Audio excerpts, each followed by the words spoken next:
Химэл оюун ухаан ирээдүйд хүмүүсийг бүрэн орлож чадах уу?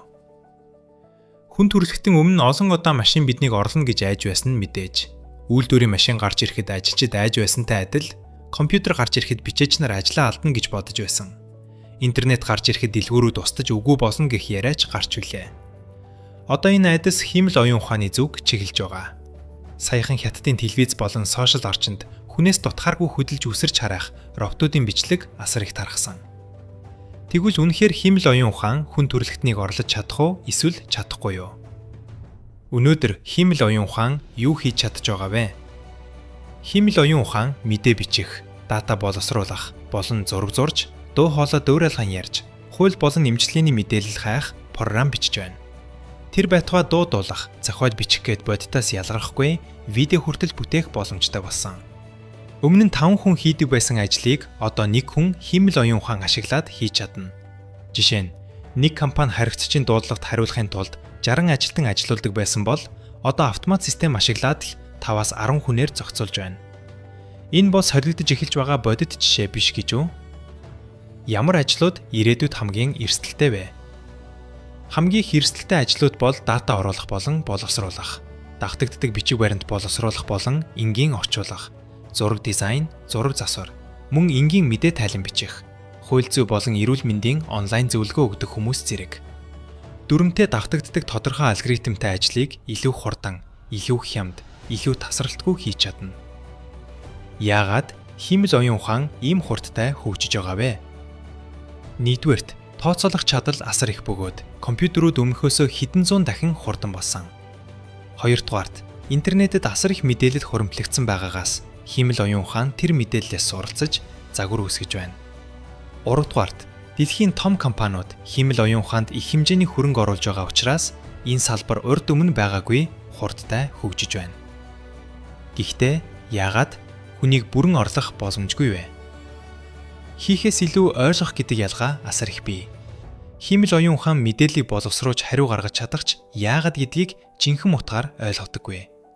Тэр зөв мэд харагдах хариу гаргаж олно. Гэхдээ өөрөө тэр хариу үнэхээр зөв эсхийг мэдэрдэггүй. Хүн сэтгэл хөдлөл гаргаж уурлана, баярлана, айн, эргэлзэнэ. Эдгээр мэдрэмж шийдвэр гаргалтанд маш чухал нөлөөтэй. Зөв буруу байсан ч хүн туршлаасаа суралцаж, алдаагаа засаж чаддаг бол харин химэл оюун ухаан мэдрэмжийг дуурайж чадна. Гэхдээ жинхэнэ утгаар мэдэрч чаддаггүй. Химэл оюун ухаан шин зүйл бүтээж байгаа мэт харагддаг. Үнэн дээр өмнө байсан мэдээллийг нэгтгэж хольж гаргаж ирдэг бол харин хүн огт байгаагүй санаа, эрс шин чиглэл гаргах боломжтой. Химэл оюун ухаан алдаа гаргавал хэн хариуцлага хүлээх вэ? Машин өөрөө хариуцлага үүрэхгүй. Эцсийн хариуцлага үргэлж хүндүлтэнэ. Ирээдүй ямар байх вэ? Ирээдүйд машин хүн биш, харин хүн машин загвар давмгаална. Эмч химэл оюун ухаанаас оншийн тусламж авна. Гэтэ эцсийн шийдвэрийг эмчид гаргана. Багш химэл оюун ухаанаар хичээд бэлдүүлнэ. Гэтэ хүүхдийн сэтгэл зүйг багш л ойлгоно. Контент бүтээгч химэл оюун ухаанаар текст санаагаа боловсруулна. Гэтэ өнгө аяс, үнэт зүйл, чиг хандлагыг өөрөө шийднэ. Хамгийн том аюул юу вэ? Ажлын байр устгах нь хамгийн том аюул биш. Хамгийн том аюул бол хуурамч мэдээлэл ихсэж, хуурамч бичлэг дуу тархах. Хүмүүс бодит ба химэлийн ялгааг таних чадвараа алдаж, энгийн зүйлсийг шүүн тунгаахгүй шууд химэл оюун ухаанаас асуух хамаарал үүсэх. Хэрэг хүн шүүн бодох чадвараа алдах юм бол химэл оюун ухаан аюултай болж магадгүй нь мэдээжин хэрэг.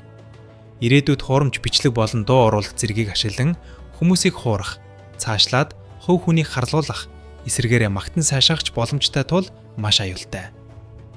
Жишээ, парламентын сонгуульд зарим хүнийг харлуулах, хийгээгүй зүйлийг хийсэн мэт харуулах, бусдад буруу ойлголт төрүүлэхэд ашиглавал хамгийн аимшигтай. Ирээдүйд хамгийн үнцэнтэй чадвар бол шүүн бодох чадвар, шин санаа гаргах чадвар, харилцах чадвар, химэл оюун ухааныг ухаалгаар ашиглах чадвар, тасралтгүй суралцах чадвар байх болно. Химэл оюун ухаан чамайг шууд орлохгүй. Гэхдээ химэл оюун ухааныг чадварлаг ашиглаж чаддаг хүн чамайг бүрэн орлож магадгүй. Тиймээс химэл оюун ухаан бол аюул биш. Бид хэрхэн ашиглахаас бүх зүйл шалтгаална. Машин ухаантай болж магадгүй. Гэхдээ хүн хариуцлагатай хിവэрэ үйлдэх ёстой.